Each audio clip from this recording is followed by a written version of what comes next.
हर सभ्यता एक रहस्य से शुरू होती है और भारत की सभ्यता का सबसे बड़ा रहस्य है आर्यों का आगमन। वे कौन थे, कहां से आए और क्या सच में आए भी थे?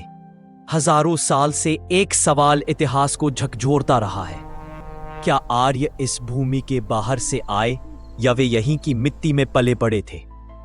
कुछ विद्वान कहते हैं आर्य मध्य एशिया की ठंडी पहाड़ियों से निकले, अपने घोड़े, रथ और भाषा की परंपरा साथ लिए धीरे धीरे दक्षिण की ओर बढ़ते हुए एक नई दुनिया की तलाश में।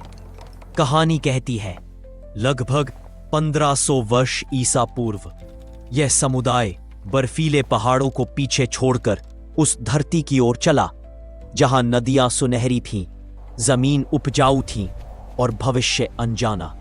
और फिर उन्होंने सिंधु घाटी की उस भूमि को छुआ जहां पहले से एक महान सभ्यता बस चुकी थी। कुछ कहते हैं दोनों संस्कृतियां मिली और नया युग शुरू हुआ। कुछ कहते हैं यह संघर्ष था, पर सच आज भी विवाद अनकहा यही है। खत्म नहीं होता।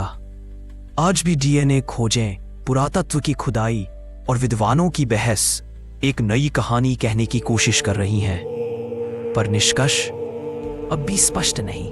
लेकिन एक बात हमेशा कायम रहती है, यह धरती हर आने वाले को अपनाती है, कोई बाहर से आया हो या यहीं जन्मा हो, अंत में वह इस संस्कृति का हिस्सा बन ही जाता है। तो फिर आर्य कौन थे?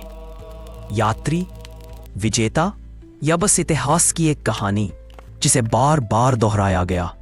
शायद आर्यों का आगमन कोई घटना नहीं बल्कि एक यात्रा थी जो आज भी हमारे भीतर जारी है। भारत की कहानी एक आगमन की नहीं बल्कि एक निरंतरता की कहानी है।